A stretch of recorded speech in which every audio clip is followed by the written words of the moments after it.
Welcome to the First Texoma National Bank Podcast. Join us as we share stories and explore the journeys that have shaped First Texoma's roots in the Texoma community for more than 125 years.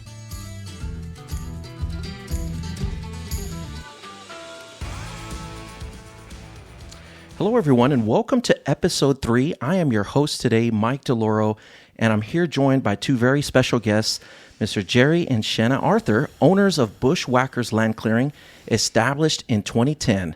First of all, welcome to the podcast, and it's great to have you. Thanks for the invitation, Mike. This is a really neat opportunity. Yes, good morning.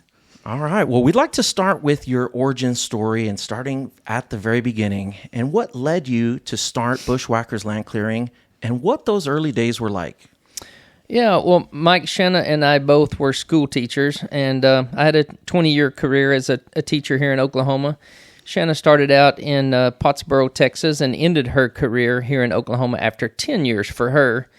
And we realized early on that as school teachers, we could probably plan on retiring with a financial deficit if we didn't choose to do something on the side additional to teaching school. And, of course, I've always had a passion for beating the system simply by a good, honest day's work, whether it was buying and selling equipment or doing mechanic work on the side. That's how I put myself through college. Dad just taught me a good work ethic, and I've always enjoyed doing that. So early on, we had rental property on the side. I think we had over 20 front doors at one time, and I started a pallet business with Shannah's brother back around, it was right after I had gotten out of college. Shannah was still in college, and we just simply bought and sold grocery pallets. And it was actually a better income than teaching school at the time. And it was something that was fun, but it was backbreaking labor. And we've owned a fishing guide service. I've had a passion for airboats quite some time. And after riding an airboat at 12 years old, I realized that day I needed to own one of those someday. And the only way I could really justify that was to put it to work. So I started a guide service fishing for stripers below Denison Dam in Red River.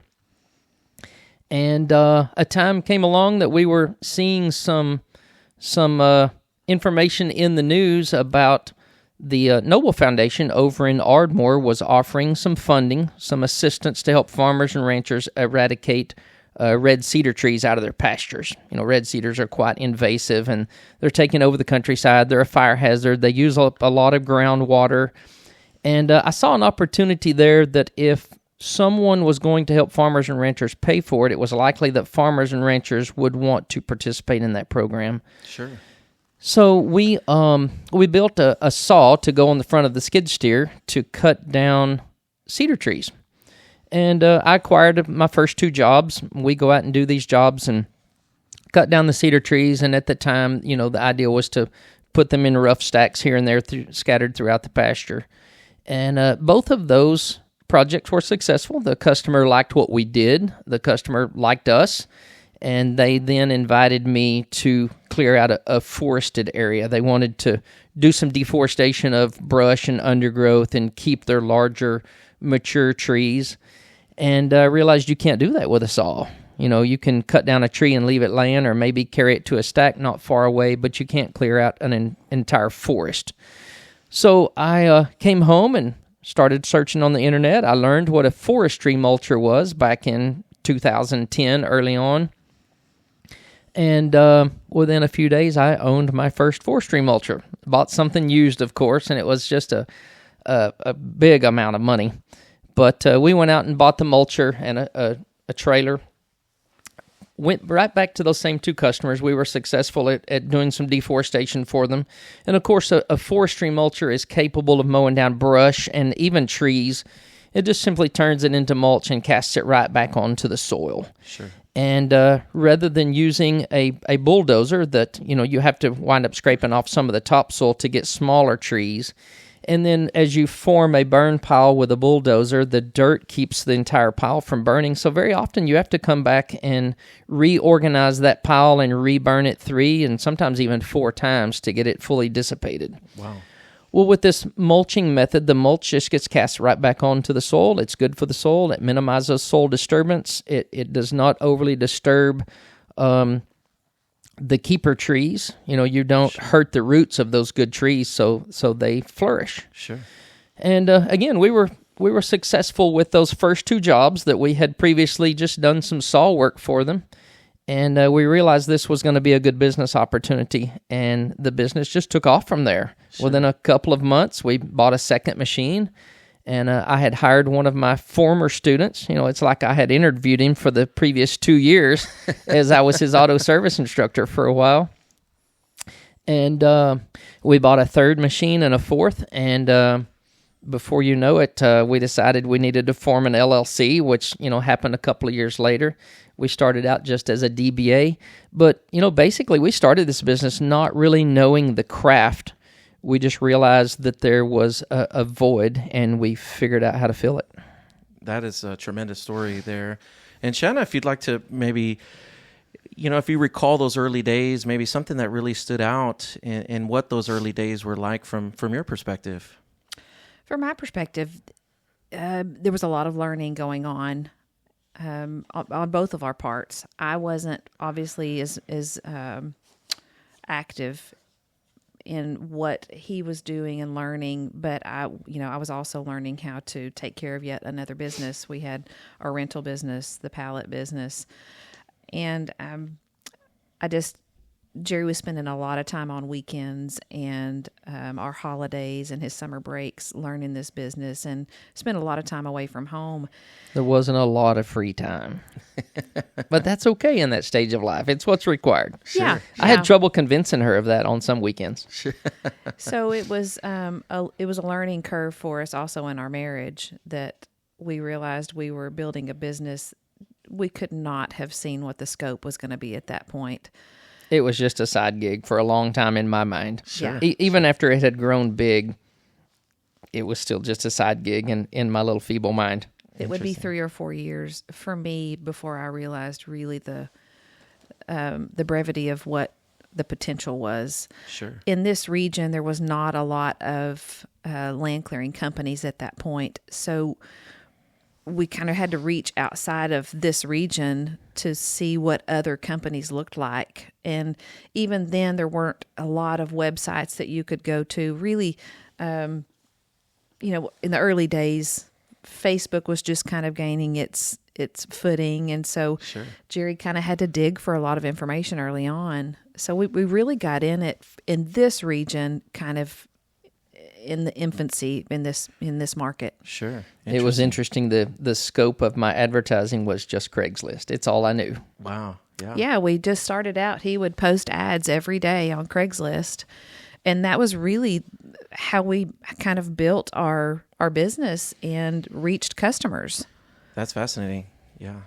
No, I that, and you've alluded to this because I can understand that there must have been some early turning points when you realize that, wow, this could really turn into something. And maybe if you can kind of share that story and what happened where you're like, you know what, hey, this is going from a weekend passion to, hey, we're going to move forward with an LLC. Well, I was growing more and more passionate about the business, but at the time I really loved my job. If God designed a job for me, it was teaching auto service at Comanche Technology Center. The people out there were also passionate about it, and we were passionate about each other, and we felt successful. There was a good system in place. I loved my students. I loved to see their success. I loved working with them. So it was really difficult for me to make a decision to turn away from my daily job that was also my passion at the time. But I saw that Bushwackers was growing enough that it could offer some financial freedom. And I didn't know what that would look like. Now, understand, Mike, I have no business background. Sure. I mean, I went to college to teach school. Sure. And prior to that, I knew working on cars and working on stuff. My dad gave me a really good set of tools and outlooks on life to work hard and learn new things, and that served me well. But I just didn't have any business background. Sure. So it was a big step for us to to see what the big picture of this could be, because we just weren't programmed that way. So there came a time where it was hard for me, but I finally went to my administrator, who I had a lot of respect for, and I told him that I was probably going to need to put in my notice and pursue Bushwackers land clearing full time. And he was very gracious that he at least seemed like it was as hard for him as it was for me. It was hard for us to part ways, but it was time. Sure. Not long after that, we got our first big contract. Early on, it was just what we call mom and pop jobs. It was working for a farmer, a rancher, or a landowner that just had a 1, 2, or 3 day job. Most of them were just 1 day jobs. You go clear a couple of acres to make the place look better, or possibly you cleared brush on 10 acres to help grow better grass for the cattle of a rancher. But we finally realized there were bigger opportunities out there, and along came the chance for us to do our first large project at McAllister Army Ammunition Plant in Savannah. Oh, wow. And they wanted to sample us, so they gave us this little small project, and we just knocked it out of the park. Thank goodness we have fantastic employees and always have had. Sure. Again, it's not from my business background, but it's from my work ethic background that helped me figure out how to treat new employees. And I wanted them to realize that, we have to look at this like we're not actually selling land clearing. We're selling service. Sure. And I realize as I go into other businesses, the way they make me feel by the way they treat me and the way they make me feel what my needs are important to them. So I've sold that idea to my employees, and they bought into it, that service is what we sell. We have to make people happy. We have to give them what they want. They just simply come to us when tree clearing or land clearing is what it is they're wanting. Sure. But we always want to put service first and foremost. And I made this little cliche statement one time, but it's kind of stuck. It is truly my goal that when we leave a customer, I want them to feel like they got more than what they paid for. Absolutely, yeah. And my employees have gotten to enjoy the fact that, when we leave, the customer leaves them a good review on Facebook or on Google reviews, or, give them a handy tip. Sure. Those guys really feel their success when that customer appreciated them enough to tip them. But I think they actually enjoyed the online reviews better. I think what he was referencing, the job at the ammunition plant, that was a huge turning point in our business. Up to that point, for me, we had really, you don't realize whenever you start a business sometimes, and in our case, we were blessed with this business that grew exponentially, that you eat the elephant one bite at a time, and you learn as you go. And for us, we were blessed early on to have good mentors. Even at the banking level, you have all of these people that you can reach out to, or hopefully you do. You find them, you look for them, and you have people that will want your success and they want to pour into you. But for us, I think that ammunition plant job was the pivotal point in our business where we grew exponentially in a very short amount of time. And it was a lot. There was a lot of stressful, sleepless nights during that season where it was really hard to keep up with our growth. I know for me, bookkeeping wise, it was a big year, but I can reflect on that season and see that even in that exponential growth. And what I would tell other people is that just make sure that you have folks that you can reach out to and ask questions. I can't tell you how many times we reached out to older business owners. We were subbed on that contract to another company. And just in that season, we were blessed to have an older gentleman that just walked Jerry through certifications and Terminology. Something just as simple as terminology. Sure. Processes that we had to go through. They were just patient with us, and they were teachers. Sure. And so we were just, and I'm thankful that we could see them for what they were, because now we want to be that for other people. Sure. And it was kind of scary, if I'm honest. That year filing our tax return, even just in that little part of running a business, we were a little bit scared, because what people don't realize is when they start a business, there is the business of running your business. We started a business because Jerry was good at figuring out land clearing and mulching And repairs. and Always something broke down. you don't realize when you're starting those things that there is a complete other side of what you have to learn. Sure. Yeah. And I think that's where a lot of people have hardships and sometimes fail, because they don't realize that there's the business of running the business. And that's often the scariest part. If you can do land clearing all day long, that's what made him tick. He wants to get out in the field and figure out what's wrong with his equipment. How can we make it run more efficiently?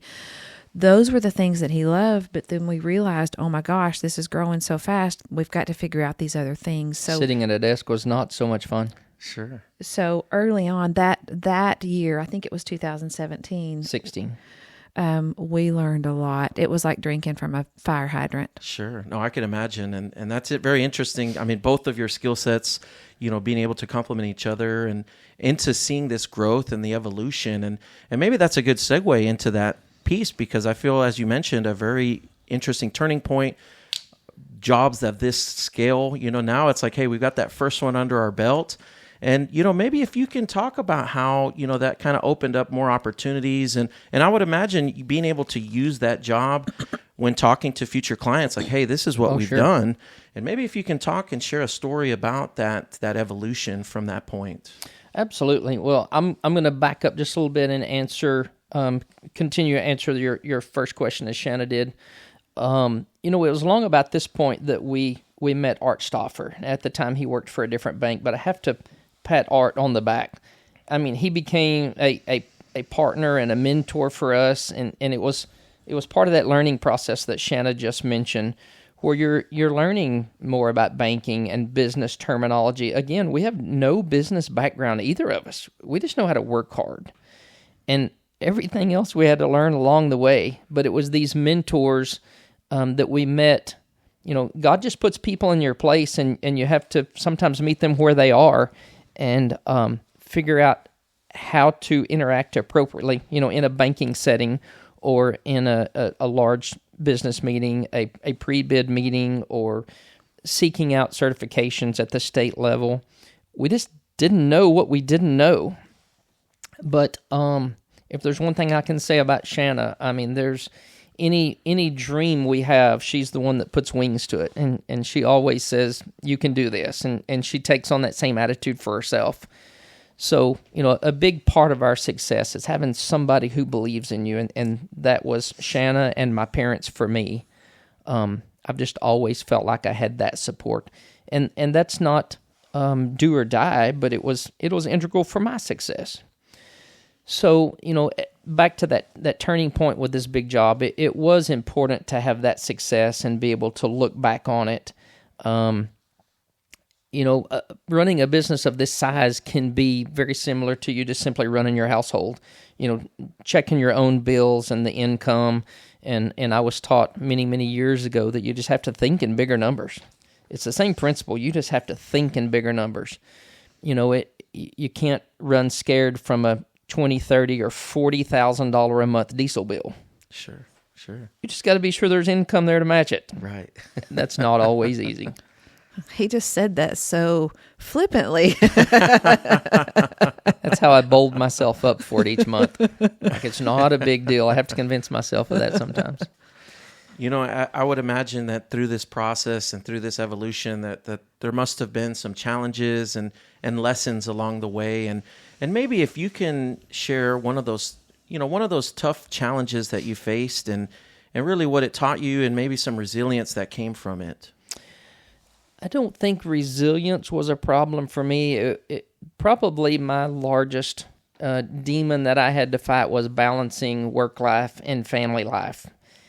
I think it's important, whatever you're pursuing, you have to have a passion for it, and I did, and that drove me. Just a passion to succeed. And the passion for land clearing, what I was doing at the time, is what fed that. But it's important to have a proper balance with family time and church time, that you don't just get lost in your craft. And that was a tough lesson for me. You know, it was really hard on our marriage that I was willing to work 7 days a week, you know, after church on Sunday. There were times when I would get up and start my day well before my school teaching and, you know, pursue my side gig before school and after school. And there were times that I would leave at 5 a.m. and not get home until 10 or 11 p.m. And that was okay with me because I felt like we were building our lives together. But I realized it was hurting my family. You know, it was taken away from my wife and my kids. So it was a good life lesson for me to realize there has to be a balance. You can't just work every day. Sure. But it's nice to have that passion there that you're willing to. Sure. And that's a key for success. And to that, I would add that most people don't realize that we built our business in our backyard. Literally.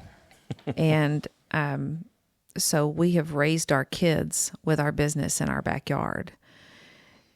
And while that was the easy thing to do, it was the convenient thing to do, we can look back now and see very clearly that it probably wasn't the healthiest thing to do. It was a great place to start, but we probably should not have let it go 14 years in the backyard. And as Jerry said, you know, there was very little degree of separation between work and home for us and for our children. You know, we didn't want to go get in the swimming pool in the backyard because our employees were coming in on Sunday evenings getting their equipment to ready to head out the next morning. So there are times that I have visited with new business owners and said, don't start this business at your home. As soon as you can, migrate this somewhere else because it will be healthier for you. Even if you're not married, Sure. There needs to be that degree of separation there. No, very, very true. Very interesting point as well. Yeah. And that is great advice, but you can't be scared of starting it in the backyard. You heard the woman perspective. Now you got to hear the man perspective. You may need to start it in the backyard. You have to know when to say when. Sure. 14 years was too long. Sure. You know, I think the next piece to this is you know, talking about scaling and really how, you know, you've been able to operate successfully across, you know, Oklahoma, Texas, and Arkansas. And just as you have scaled, just maybe sharing, you know, how the management of that and just creating that reach that you have across these multiple regions. So we really can't personally take the success, you know, the credit for the success of all of that. We've been very fortunate to hire the right people.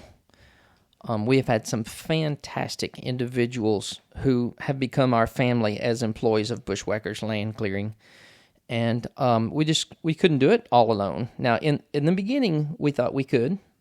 But to really scale, you have to hire people smarter than you. You have to hire people willing to work harder than you. You just have to find the right folks to put in key positions. Now, not always do they come to you with that skill set. Maybe they have the right personality and it's the right person, but very often you have to hone their skills. And I was fortunate to have a good skill set in automotive repair, or it became equipment repair. And thank goodness for a while I thought it was fun. You know, and I guess it still does drive me to do the problem solving that it takes, not just for making repairs, but even retooling some of the equipment to make it work better for us. Sure. We've actually been invited to the factory where the Caterpillar skid steers are made. We've had some great ideas. Our salesman noticed that. He invited an engineer out to the field to take a look, and before you know it, we got invited to the factory. Wow. And I thought it was just going to be a factory tour. Before the day was over, I had sat in front of a room of probably 20 engineers, and I probably drew on their whiteboard for 2 to 3 hours. Wow. And I was surprised that they actually listened. So we're seeing many of our ideas in the Caterpillar skid steers that come out of the factory today. Wow. So and they're not just my ideas. It was our ideas at Bushwackers. We saw what problems were. We figured out how to solve them and what changes should be made. And it was very refreshing that a manufacturer would listen and make those changes. And we were part of some forums where we were listening to other land clearing companies around the United States. And, we were just blessed with the opportunity to be the voice that got to go in and share what some of the hardships were.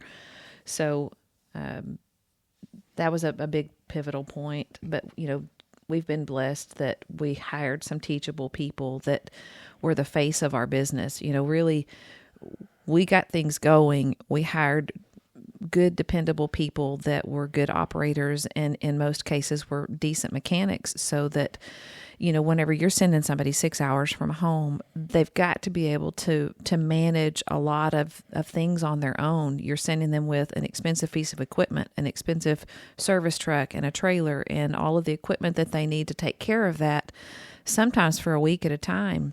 With your name on the door. Sure. So we were just blessed with some good employees early on that had good skill sets and were teachable. Sure. Because they're the face of our business. Right. Yeah. I'm sorry to interrupt you, Mike, but very often customers only speak to the leadership of Bushwackers on the phone. Sure. Typically, the face of Bushwackers is just simply that operator that shows up. Much like the face of First Texoma is the same for you guys. I mean, sure. You put good people in place and they serve your customers, and we are certainly appreciative of that. It's fun to see the people who God puts in your path.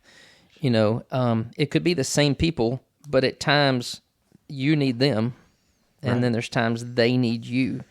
So it's neat for a new prospective employee to come along, and we just kind of share our story with them and tell them that God has blessed us. Sure, yeah. And it is now our job to figure out how our business can bless them and bless our customers. No, that's a fantastic point. And I think that there is always that leap of faith, but also that trust that, eventually you have to have, in this case with your employees. And if you're sending them out of state on a job, that, they can do the job right and deliver what you have in front of them.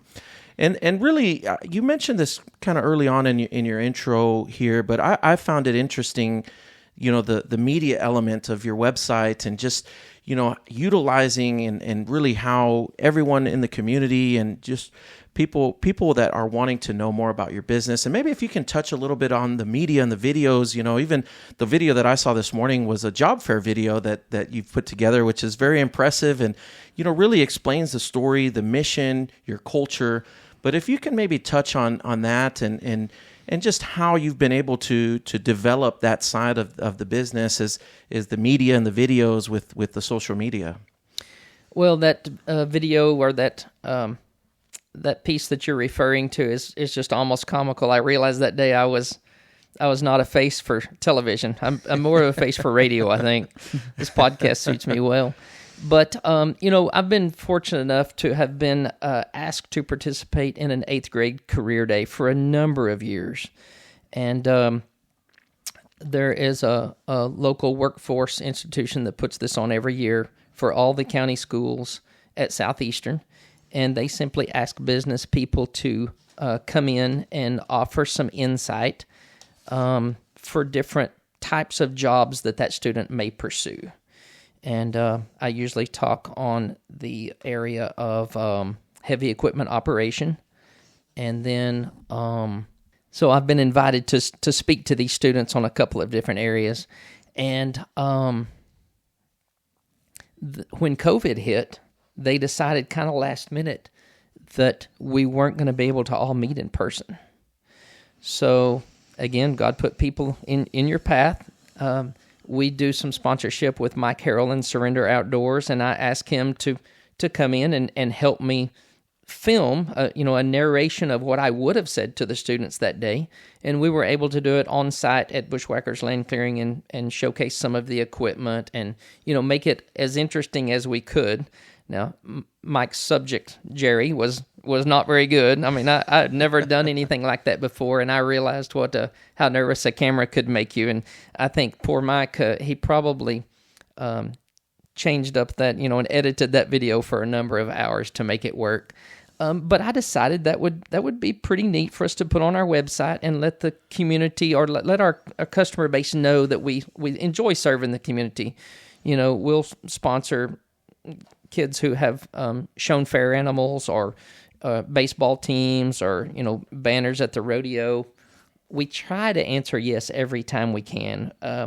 Probably there's been years that we take yes too far, and there's got to be a point where you curtail your giving and wait till next year. But we do enjoy serving the community and helping others, because we see that it's just one big picture, and we're only a part of it. And we want to help the community be successful, and that is what Texoma First National Bank is for us. There was a time where we realized we needed to change banks. We set out to interview a few different bankers. And, here I am going in as the business owner with very little business education, but I'm the one walking in with the broad shoulders, asking the questions and basically making the demands. Here's my demands. Are you going to meet them or not? And everywhere we went, we got, well, maybe if, or yes, but. There were all these stipulations that were back on the banker's terms. And I was really looking forward to coming in and meeting with Art Stauffer here at First Texoma, because I knew, again, Art from a previous banking relationship. And we sat down with Art, and I had my list, and I laid out what all my demands were. And as I'm going down the list, and Art's nodding his head yes, and he goes, yeah, we can do that. And I said, well, is that all? He goes, what do you mean? I said, well, are there any stipulations? He goes, no, we can do that. Oh, okay, well, here's my next demand. He's shaking his head yes. He said, we can do that. And that's all I got from Art that day. Yeah, we can do that. So Art has been an integral part, along with First Texoma National Bank, that they will allow him the freedom to work with customers he trusts in the way that he sees fit. Sure. That man has never told me no. Now, I try to go in with reasonable demands. Sure. I shouldn't say demands. That day I was calling them demands because it was humorous. But we come in with business ideas that we haven't fully explored, and Art may have a few questions to help guide us, because he, in fact, is one of our mentors. But basically, as he turns our shoulders just a little bit to look a slightly different angle at what we're doing, and then he pats us on the back and sends us on our way and says, you have the support of First Texoma National Bank. Yeah. And it is those relationships that are just imperative to the success of a business. You mentioned scaling across states, or just scaling in general. You can't do that by yourself. Right. Not as an individual, not as a business owner. Unless you have a family that's independently wealthy. Shannah or I, neither one qualified for that criteria. You've got to have a bank that has your back. And that's Art Stauffer for us here at First Texoma. And I've mentioned Art several times, but really I have to mention the entire staff. Sure. If there's a new face, we walk into the bank and see a new face and we're new to them, you come in 2 or 3 times and they know your name. Like, y'all have the culture here that I preach to my employees, to get personal with people on a professional level. But people know us, and they treat us like they know us.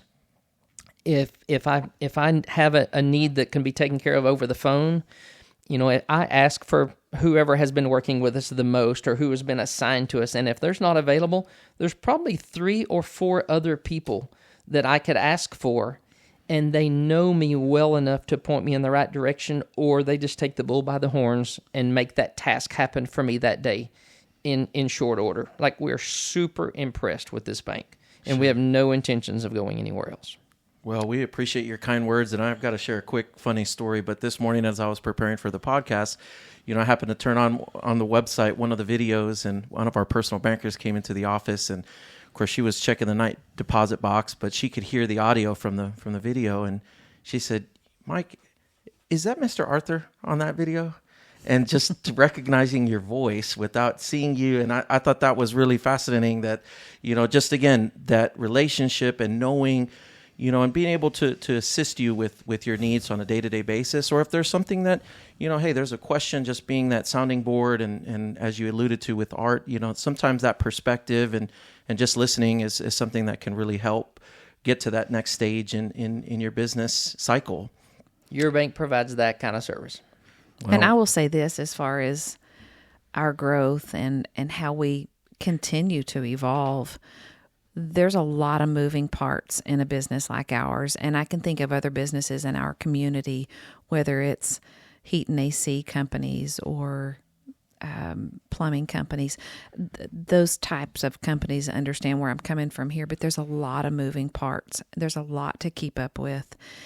And we consider ourselves very lucky that we can call here and talk to several different, me in particular, Jerry will call and go, hey, I've just bought this piece of equipment. I need you to call and get the ball rolling to where we can get the money for it, whatever the case may be. It's just been a very big blessing to be able to make one phone call typically and have the help that we need. Or, on the backside of things, if I am trying to reconcile something in the office and I have a hiccup with my online banking, you guys just have made it easy for us to move quickly because, like I said, there's always a lot of moving parts in our day, and you guys make that easy for us. And whenever those things, and I'm not saying that everything's always perfect, it's not, but those are the things that give a business owner the confidence that, okay, if this is going to be smooth, then I don't have to be afraid that, we can grow and we can keep moving in the right direction because they're going to be able to keep up and help us keep the wheels on. Sure. Because from day to day, you can look at our business and see how we've grown, but to us, we're still just this small company and we're still figuring out, how to keep things moving. Because, from day to day, you just never know what's going to be screaming the loudest. Sure. So it's like y'all are a partner for us. And that is what has given us the confidence to keep growing and keep looking at what's around the bend, Sure. As you've alluded to earlier here on community impact, there's absolutely, I'm sure, moments that you can draw upon and how you've made an impact here locally and throughout the regions that you service. But if you could share a story or two about that community impact here. Well, we're fortunate that our company has become quite diversified. Not only do we do clearing of trees, but we also do, build ponds and roads. We have dozers and excavators, and we do rough grade dirt work. You can't hand us a set of blueprints to build a shopping mall parking lot. But as far as the farm ponds and the roads, and then also we demo unwanted structures. So we do quite a bit of work for the city of Durant, helping to beautify the community of demoing houses that no longer make the grade. We have done work for Southeastern State University, helping beautify their campus, whether it was removing trees or most recently behind the amphitheater was just an unusable piece of property. And we were able to get rid of the brush and the fallen trees and still keep the big old oak and pecan trees in place. If you haven't made it by there, you got to take a look as you drive by. It's just beautiful. And then probably the most impactful the project that I can remember would be the Crooked Smile track out here just off of First Street.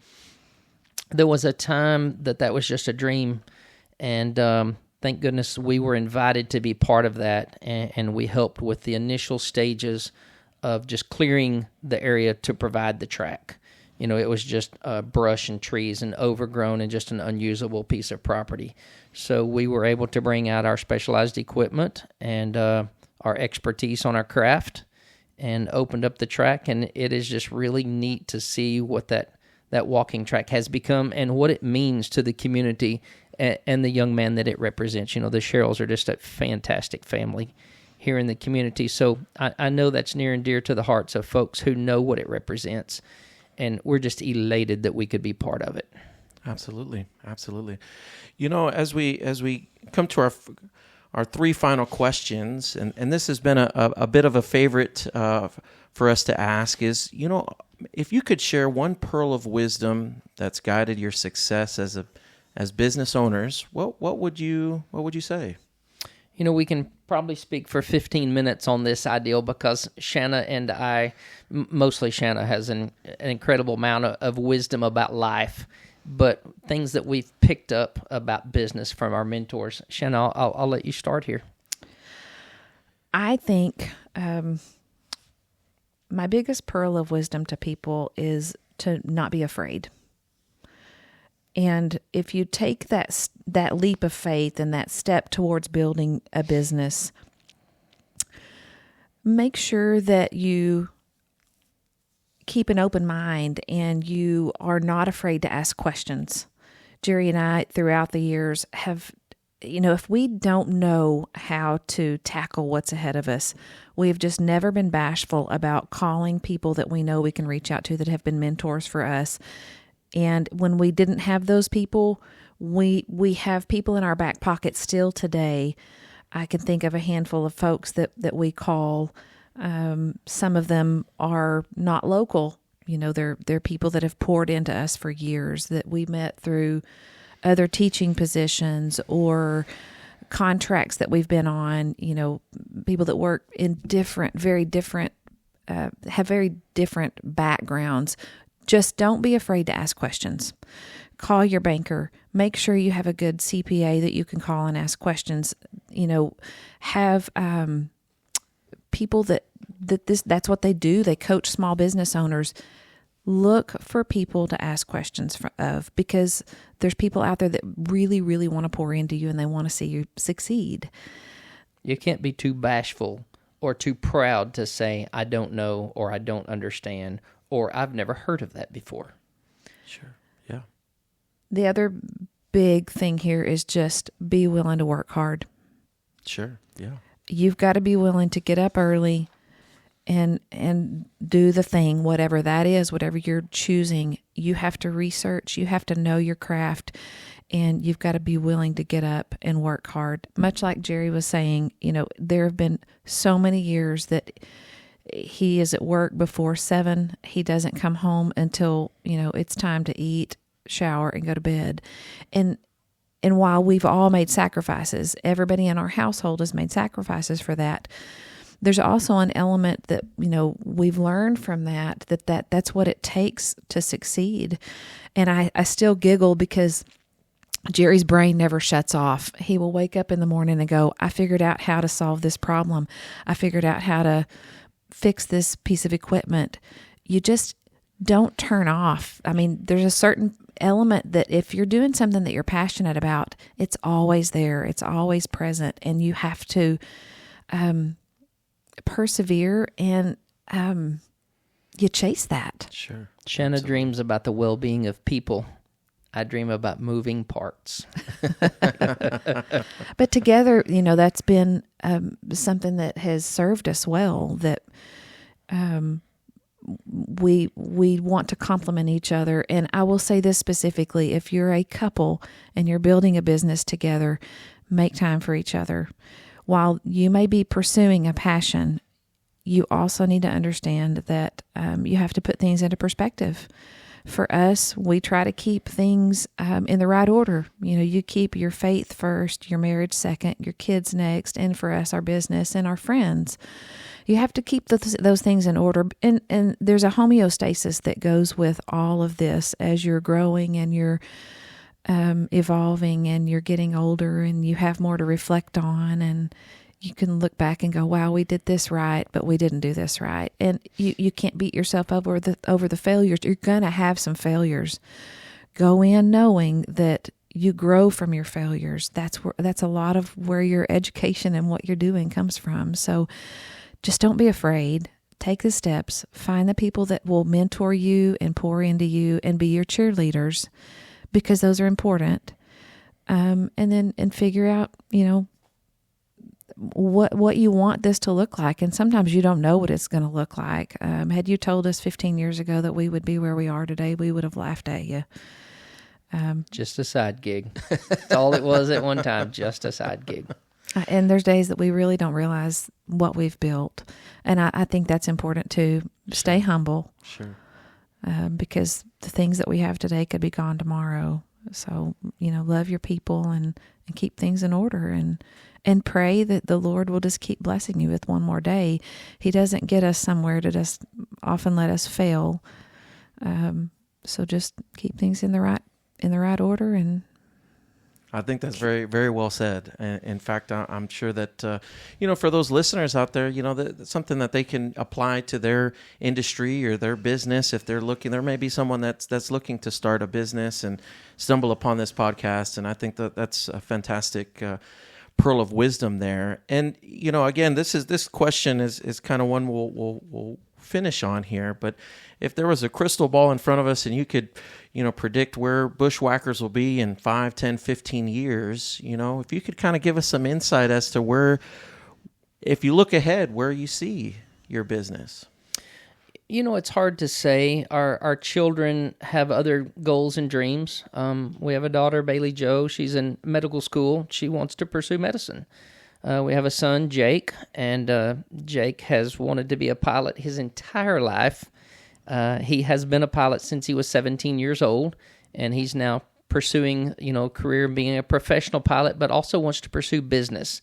He sees what we do and sees that, again, we kind of view what we do as you're beating the system. You don't have to go to a job and trade your time for dollars, and that limits how many dollars you're going to make. He sees the potential in a business. Does he have the passion to continue Bushwackers? I'm just not sure that he does. He has his own business ideas, and that's great. So it's hard to know what the long-term future will hold for Bushwackers. We're going to keep doing what we're doing because we're still having fun.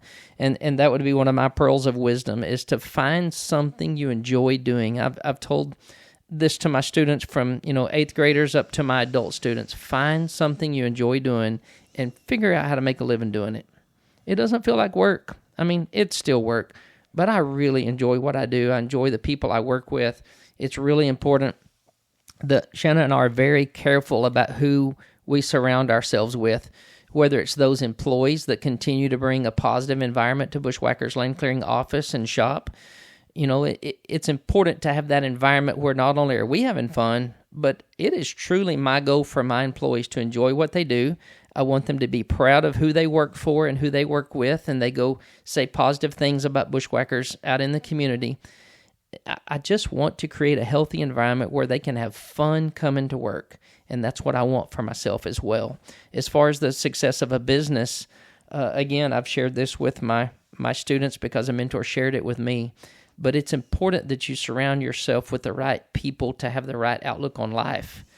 As mentors, you will become the average of the 5 people you spend the most time with. And Shannah and I have really taken this to heart, and we're careful who we allow into our lives at that level of commitment or that depth to get to know them.